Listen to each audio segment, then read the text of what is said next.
श्री नर्मदा पुराण अध्याय 33वां। कपिला तीर्थ की महिमा। श्री मार्कंडेय जी बोले, हे धर्मराज, श्रद्धालुओं को इसके बाद सर्वोत्तम कपिला तीर्थ की यात्रा करनी चाहिए, क्योंकि श्रद्धा और समर्पित भक्तिपूर्वक स्नान से मानव सब तरह के पापों से मुक्त हो जाता है।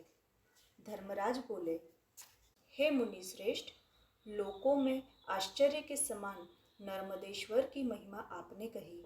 अब कपिला तीर्थ की महिमा सुनना चाहता हूँ। इस तीर्थ की उत्पत्ति का कारण और समय के साथ साथ प्रसिद्धि के कारण पर भी प्रकाश डालिए। स्वामिन, इसके पाप नाशक और पुण्य तीर्थ होने के कारण पर प्रकाश डालिए। श्री मार्कंडेय जी ने कहा, धर्मराज सुनो, कपिला तीर्थ के महत्व को बता रहा हूँ। धर्मराज, जिसे सुनकर तुम्हारा सारा भ्रम मिट जाएगा। पहले सत्य युग के आदि में लोक पितामह ब्रह्मा संपूर्ण 4 प्रकार वाले प्राणी समूह को उत्पन्न कर भक्ति से जप हवन और चिंतन में रत थे। तभी प्रदीप्त हवन कुंड से कपिला निकली।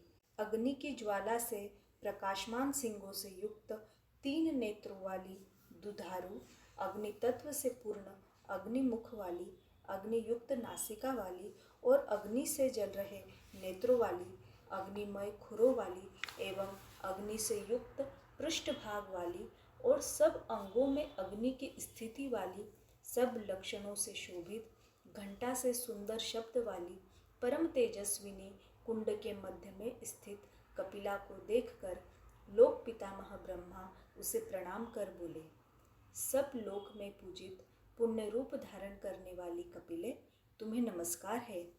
मंगलदायिनी, मंगल रूपे देवी, तुम तीनों लोकों में उपमा रहित हो, तुम्हें प्रणाम है। सुंदर मुख वाली देवी, तुम ही लक्ष्मी हो, तुम स्मृति रूप वाली हो। उमा देवी के नाम से प्रसिद्ध तुम ही सती हो, इसमें संशय नहीं। हे सुमुखी, तुम ही वैष्णवी और महादेवी तथा ब्रह्माणी भी हो। तुम कुमारी और भक्ति तथा श्रद्धा भी हो। महाभागे, तुम भूतों की कालरात्रि और कुमारी परमेश्वरी हो। तुम ही लव, त्रुटि, मुहूर्त और लक्ष्य रूप में स्थित हो। तुम संवत्सर, मास, काल और क्षण रूप वाली हो। चराचर सहित त्रिभुवन में तुम्हारे बिना कुछ भी नहीं है। इस प्रकार ब्रह्मा जी ने जब सत्कार पूर्वक कपिला की स्तुति की, तब वह महाभाग्यशाली ब्रह्मा से प्रसन्न होकर बोली, हे देव, जगदाचार्य, तुम्हारे वचन से मैं प्रसन्न हूँ। तुम्हारा आज मैं क्या प्रिय करूँ, पितामह, तुम कहो। ब्रह्मा जी ने कहा, परमेश्वरी, संसार के कल्याण के लिए मैंने तुम्हें उत्पन्न किया है। उससे सबके कल्याण की कामना से तुम स्वर्ग से मनुष्य लोक जाओ। तुम सर्वदेव स्वरूप और सर्वलोक स्वयं हो। जो विधि पूर्वक तुम्हें योग्य पात्रों को देंगे, उनका निवास स्वर्गलोक में होगा। तदंतर परमेश्वरी देवी वह कपिला ब्रह्मा से ऐसा कहकर देवों सिद्धों से वंदित होकर पृथ्वी पर आई। युधिष्ठिर ने कहा, पूज्य, जब वह कपिला ब्रह्मा के वचन से इस लोक में आई, तब सारे देव और लोक कपिला के अंगों में कैसे स्थित हुए? हे ब्राह्मण श्रेष्ठ, वह कपिला यहाँ आकर किस तीर्थ अथवा क्षेत्र में स्थित हुई, यह मुझसे कहिए। श्री मार्कंडेय जी बोले, भरत, प्रजापति ब्रह्मा के द्वारा कहे जाने पर तब वह कपिला ब्रह्मलोक से संसार को पवित्र करने वाली पुण्यदायिनी नर्मदा तट पर पहुँची। नर्मदा के तट पर निवास करते हुए उसने बड़े तप किए एवं पर्वत, वन सहित संपूर्ण पृथ्वी का भ्रमण किया। राजश्रेष्ठ, तब से यह उत्तम कपिला तीर्थ सब पापों का नाशक रूप से प्रसिद्ध और ऋषियों से सेवित है। जो पुरुष विधि पूर्वक उन तीर्थ में स्नान कर कपिला गौ का दान करता है, उसने संपूर्ण पृथ्वी का दान दिया है, ऐसा समझो। जो पुरुष भक्ति पूर्वक ब्राह्मण को दी जा रही गैया को देखता है, उसका 100 वर्ष का पाप नष्ट हो जाता है, इसमें संशय नहीं।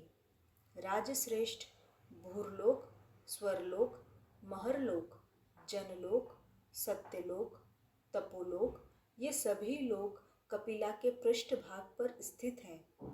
मुख में अग्नि, दांतों में सर्प, ओष्ठों में धाता विधाता और जिह्वा में सरस्वती। उसके नेत्रों में सहस्र किरण वाले देव, चंद्रमा और सूर्य स्थित है।